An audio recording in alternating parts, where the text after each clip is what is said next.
Tommy boy can put on the speed. Lad can run. Mission Impossible 3, directed by J.J. Abrams, released in May of 2006. No, it's not. Yes, it was, damn it. Released in May of 2006 with a runtime of 2 hours and 6 minutes, starring Tom Cruise, Billy Crudup, Michelle Monaghan, Ving Rhames, Philip Seymour Hoffman, Simon Pegg, Maggie Q, Jonathan Rhys-Meyers, and Kerry Russell. I'm getting a cold, so my voice could be all over the shop on this one. This one had a budget of $150 million, with a domestic take of $134 million, a foreign take of $263 million, giving a worldwide take of $397 million, for a total profit of $247 million. Of course, J.J. Abrams. Now the lens flare and the night fighting scene makes sense. Let's look at the characters, starting with, of course, Ethan Hunt. Ethan Hunt is back again, and he's better than ever, actually. He seems to, with every movie, get better at playing Ethan Hunt. In this one, he has retired. He's now a trainer at the academy, not an actual field agent anymore. He's engaged to Julia, love of his life, and they really seem to get along well. Tom Cruise also seems to play a wittier, more entertaining version of Ethan Hunt in this one. He doesn't always look as in control as he'd like to be, and he certainly doesn't always look like he's happy with the decisions he has to make. You can see doubt running through his head this time. It also demonstrates the new vulnerability he has because of Julia. Julia is a good character. She is a very effective support role. Very effective, reluctant to say it, but plot device. But she's also played very endearingly. You actually really like Julia. She's not just an annoyance. She's not just a thing that's in the way, a thing that has to be rescued. An enjoyable character in her own right. Luther's back, and he's got things to do. He's not just a tech guy this time. He's in the field. He's on the guns. He's doing the job. He's underground. He's underwater. He's getting all over the place. It's brilliant. You've been hearing me complain about that for 2 movies now, so maybe, just maybe, I get to shut up about that. The villain, Owen Davian. I'm not sure about him. He was a serious threat, an intellectual threat, a business threat, not a physical one. But he felt very, I don't know, generic smart villain guy. I mean, his plans, his actions had a lot to them. The repercussions of crossing him were wide-ranging and impressive. As a villain, as a villainous character himself, pretty generic. Doesn't mean the actor did a bad job. The actor did a great job. It's just the character he was working with wasn't much to him. Now, Musgrave. Ethan's handler. He was an interesting character with a nice little plot twist. I quite enjoyed him on screen. Guy was smart, he was savvy, he was fast on his feet. Quite a dangerous type of guy. Well presented, well played. You bought into his character pretty easily. Oh, Lawrence Fishburne. Yeah, that's right. He's in this movie too. He's Ethan's boss. He's not exactly a villain, but he's a problem, so to speak. He's an obstacle. When he believes that Ethan's a problem, then he becomes a problem. How did I forget Lawrence Fishburne?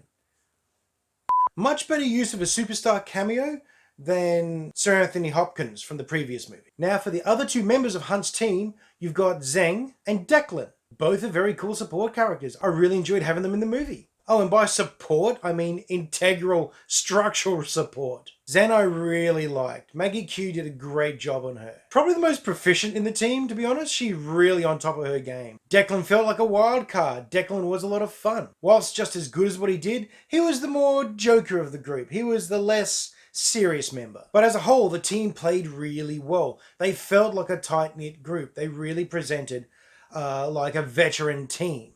That's my only complaint about these movies. They keep introducing new excellent characters and you don't see them again.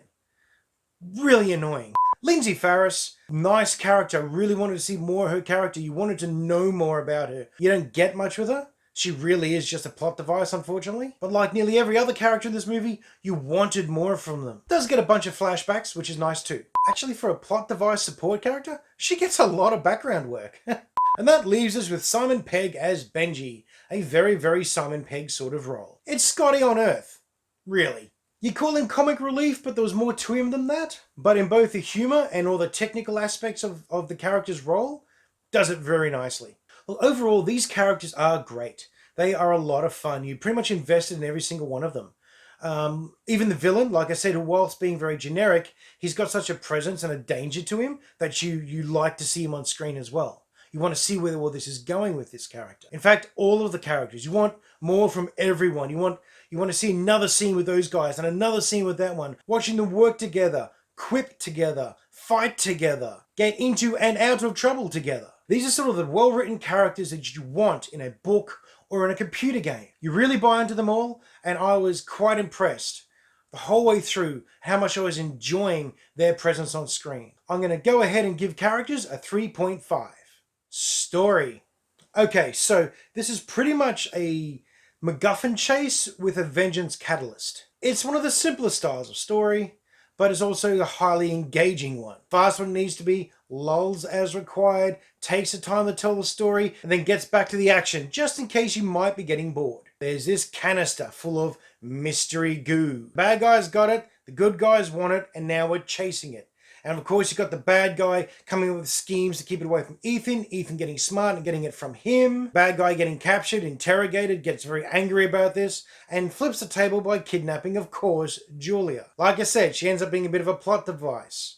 But it's a very well handled version, so it's not as bad as it should be. Delivers one of the best emotional scenes I've seen Ethan Hunt in. Gives you a bit of a twist in there as well. And then we're on the chase again. Ethan Hunt will save the day.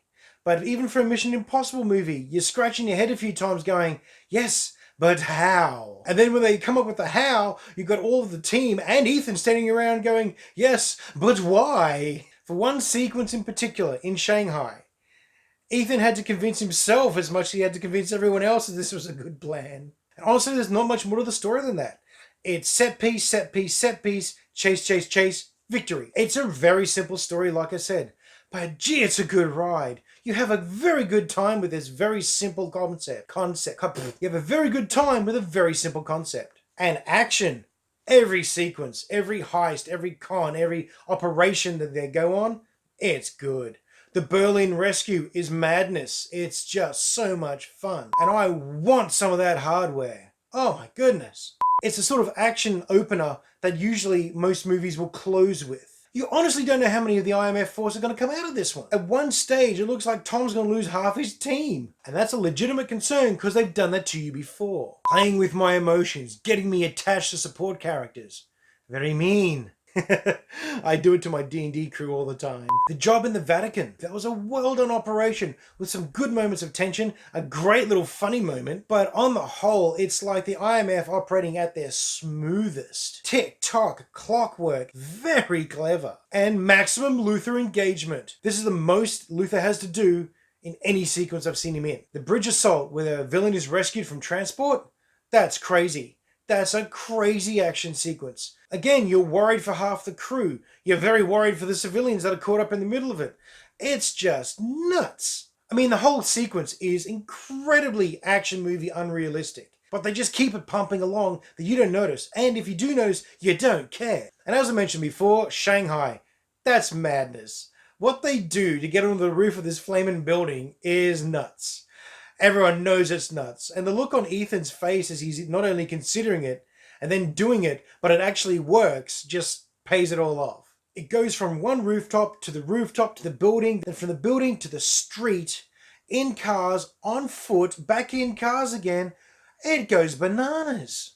And all the characters are aware of how insane this is. They tell each other and they tell themselves this often. The rooftop and foot race to save Julia at the end, it's very well shot and very well orchestrated, the whole thing. And the fact that it keeps cutting back to Benji back at HQ, he's on the phone, being casual about it, trying to not get in trouble, whilst Tom is hot-footing it through the streets of Shanghai, just good value. Ends up with a satisfying little punch-up, an unexpected turn of events with Julia and Ethan. I didn't see that coming. I just thought it was going to be a standard rescue, not a brief moment of heroism from Julia as well. And the movie wraps up with everyone winning, everyone happy, and the good old-fashioned cheering at the end. Sounds cheesy. It is cheesy, I suppose, but it's very well done. Here it is. Oh, look how happy they are. It's another example of just because a story's simple doesn't mean it's bad. You don't have to overcomplicate things. You can't chuck a couple of twists in here.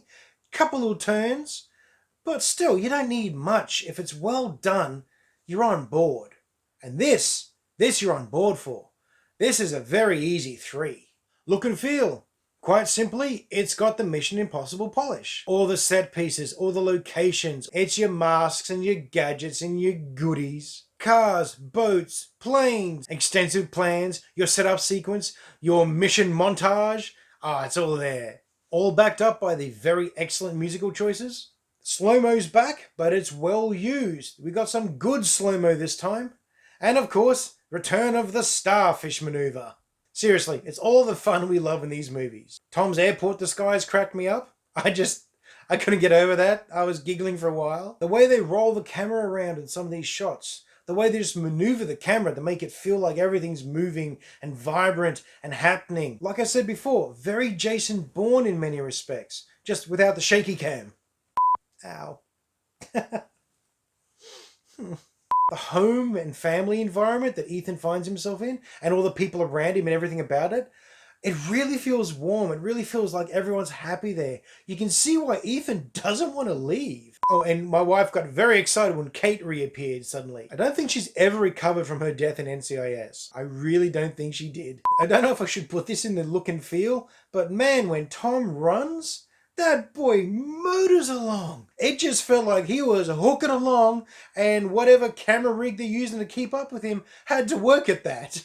Look and feel is great. It is just a deep, immersive experience once again in the IMF world. It just really sold you on everything about the movie. I'll be giving Look and Feel a 3.25. Script and dialogue. Okay, straight up, this is funnier and much more clever than the last two. The wit and dialogue in Mission Impossible movies is always on point, but this time they seem to have really turned it up. Hunt and Julia's dialogue, their interactions were very, very believable, very enjoyable. Got the most depth out of them, really. At one stage, you're kind of expecting Julia to do the whole "you don't trust me, you don't love me, we're going to have a breakup" routine, because that's fairly predictable and what you normally do in these sort of movies, where one's got a secret identity and the other one's just a civilian. But no, they take it down a slightly different path. She's still worried, she's still upset, she doesn't understand what's going on, but she opts to trust him. And Ethan will do his best to explain when he can. A couple of throwbacks to Mission Impossible 1. I think there was even a throwback to Mission Impossible 2 in there. Connecting the world together, acknowledging the other movies is always good. I always enjoy when the hero looks surprised that their insane idea actually plays out. When he's hanging on the edge of that roof in Shanghai, and the look on his face is just relief that he's not street pizza, and kind of a self-aware amazement that that plan worked at all. One of my favorite things in any movie is non-verbal communication between characters under stress, or characters on the edge of something going very wrong and they're keeping it together, but the heroes keep flicking a look between each other as if to say, this is insane, this isn't going to work, we're all going to die. And they have a great version of that in here. It's in the bathroom scene where they're trying to snatch the villain the first time. And the bodyguard walks in. This mountain of a guy rolls in, asking if everything's okay. And Ethan Hunt, who's disguised as the villain, his vocalizer isn't working. So he can only cough and grunt and make it look like he's having trouble speaking. Eventually it resolves itself. But then you have this moment of Declan and Hunt just sharing this look of, I can't believe we're still alive. I love that sort of thing. This is easily the best script and the best interaction in an IMF movie so far. I'm going to go ahead and give this one a 3.5. I was going to play a little more conservative, going to play it a little lower, but I just had so much fun. And I've got so much memorable moments in this movie. Yeah, 3.5. Fun factor. Oh, this is a ride, this is. It was lots of fun. It was thrilling. It kept you absorbed in the story. In fact, I lost track of what I was doing. I ended up having to go back and rewatch some scenes and brainstorm on my notes. I just forgot to take notes around about halfway through. Got to the end of the movie and I looked down at my notepad and was like, there's nothing there. All right, have to watch it again. It occurred to me in this movie, though, that the actors who get doubled by Ethan Hunt, now, that must be a lot of fun for those actors because they get to play twice. Imagine reading through this script, right, and you've signed up to be a background or a support character. Some bit part analyst who's got a couple of lines and doesn't really do too much. And then as you read through, you realize that Tom Cruise's character is going to be doubling you. And so your character's going to be running off and getting shot at and leaping out of windows and diving through things and getting all these action sequences and espionage stuff. And then it occurs to you, no wait, that's going to have to be me. Because I look like me. He doesn't look like me. That would just be a highlight, wouldn't it? Anyway, as I said at the very beginning, this is a very simple story, but you have such a blast watching it. Just have such a good and enjoyable time. I'm going to give this a 3.75 for fun factor. Final score, add them all up and we get ourselves a 17. Good score for a good movie. Probably the best of the Mission Impossible movies so far. Would I recommend it? Yes. It would probably be worth watching Mission Impossible 1 and 2 first, just so you can fully appreciate where this movie's got to. But even without, still good fun. So that's it for my review of Mission Impossible 3, Tom Runs Fast. Thanks for joining me, and I hope that you had a good time. Feel free to comment below about what you thought of the movie, or perhaps this review. Like, subscribe, and share it around. And as always, have a great week, and find some time to go watch a movie.